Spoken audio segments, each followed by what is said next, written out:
हम लोग रिलेशनशिप और प्यार में कंफ्यूज हो जाते हैं। ये दोनों रिलेशनशिप एक लाता चीज़ है, प्यार एक लाता चीज़ है। ऐसा हो सकता है कोई शख्स किसी के साथ पूरी ज़िंदगी के लिए रिलेशनशिप में है, बट वहाँ पे प्यार कुछ भी नहीं। तो व्हाट इज रियल लव? अगर आप एक्चुअल में सामने वाले की आंखों में खुद को और खुद में दूसरे को देख लो तो ये प्यार। क्योंकि यहाँ पे बीच में सेपरेशन नहीं होती। जहां पर भी सेपरेशन होती है, मैं ये हूं तू वो है, वहां पे प्यार होना इम्पॉसिबल। और पे रिलेशनशिप हो सकती है, अटैचमेंट हो सकती है, बट जैसे ही उन दोनों को एक दूसरे से जो चाहिए होता है वो मिल जाता है तो वो क्रेज खत्म हो जाता है। मैं जिसकी बात कर रहा हूँ कुछ और है। I am not talking about the physical attraction toward the opposite sex. क्या हम इसी को प्यार नहीं कहते? और फिर ऑफिशियल तौर पे इस पे ठप्पा लगा देते क्या अब तो हस्बैंड वाइफ है और अब तो हमें प्यार करना पड़ेगा। जबरदस्ती प्यार करने की कोशिश करते हैं। जहां पर भी कोशिश होती है वहां पर प्यार नहीं, जहां पे सेपरेशन है वहां पे प्यार नहीं, जहां पे सेंसेशन है, ये केमिकल एक रिलीज हो रहे हैं। हम किसी को देखते हैं तो केमिकल रिलीज होते हैं, हम कहते हैं यार हमें उससे प्यार है। फिर किसी और को देखते हैं, केमिकल रिलीज हो जाते हैं। ये प्यार नहीं है। मैं ये कह रहा हूं कि ना कोई केमिकल रिलीज, ना आपको सामने वाले पर्सन से कुछ भी चाहिए, ना आपके थॉट्स से। थॉट हम किसे बोलते हैं? अपने अंदर ही अंदर बोल रहे हैं यार कितना अच्छा, कितनी अच्छी। नहीं जी, कुछ आ गया ना बीच में, मैं कहता हूं कुछ भी नहीं, बीच में कुछ मतलब कुछ भी नहीं, वो प्यार। बीच में कुछ भी आ जाए तो वो प्यार नहीं है, वो दूसरे की जरूरत है। जैसे मुझे भूख लगी और मैं उस भूख को मिटाने के लिए सामने वाले को यूज कर रहा हूं। इन द कॉमन डेफिनेशन हम इसको प्यार कहते हैं। इस हिसाब से अगर देखा जाए तो बिल्ली को चूहे से प्यार है। बिल्ली सारा दिन किसके बारे में सोच रही है? चूहे के बारे में। बिल्ली को किसकी पड़ी है? चूहे की। बिल्ली को चूहे की पड़ी या अपनी पड़ी? अरे बिल्ली को अपनी पड़ी, सबको अपनी पड़ी है। भूख है और इस भूख को मिटाने का नाम प्यार कहते हैं। वो भूख कैसी भी हो सकती है, फिजिकल हो सकती है, साइकोलॉजिकल हो सकती है, इमोशनल हो सकती है। तो भूख को मिटाना प्यार नहीं, भूख का मिट जाना।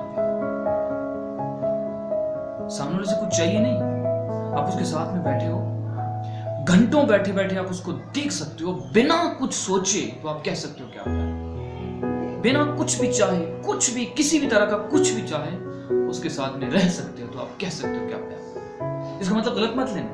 You are not the against of psychological, you are not against physical, वो सब भी है, बट वो इतना इंपॉर्टेंट नहीं। उसकी इंपॉर्टेंस इतनी है जितनी एक्चुअल में है, ना उससे ज्यादा ना उससे कम। प्यास लगी, पानी पिया, खत्म। 24 घंटे पानी तो नहीं पीते रहोगे ना।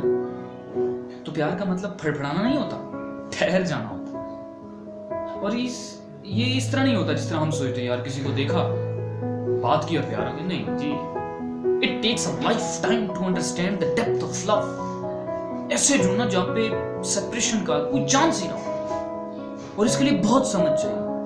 ये पहले इस कंसेप्ट से निकलो। लोग कहते हैं यार प्यार के लिए कोई समय नहीं चाहिए, प्यार ना समझी में होता। जो ना समझी में होता है ना वो प्यार नहीं होता, वो अट्रैक्शन होती है जो कुछ देर तक होती है। उसके बाद लैला मजनू की ऐसी लड़ाई होती है जो देखने लायक होती है। प्यार के लिए बहुत समझ चाहिए।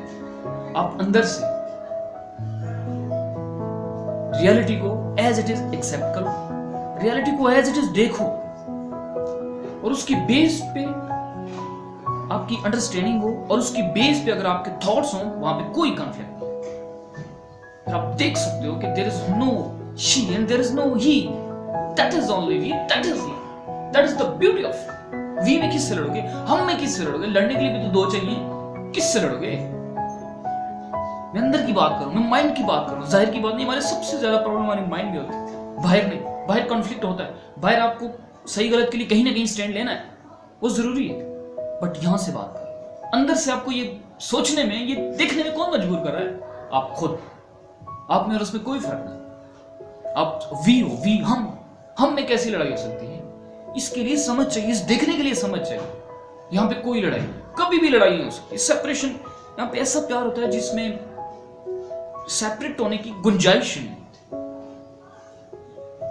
और धीरे धीरे जब आपकी समझ बढ़ती जाती है, फिर आपका ये वी सिर्फ आपकी सोच, आपकी फैमिली, आपके रिलेटिव तक नहीं रहती। लिमिटेड सोच नहीं होती, वाइड हो जाती।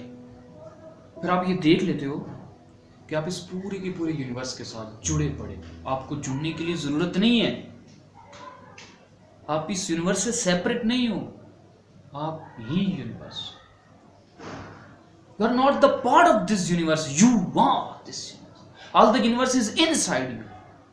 Without you, there is no existence of this universe. That is the biggest truth of this universe.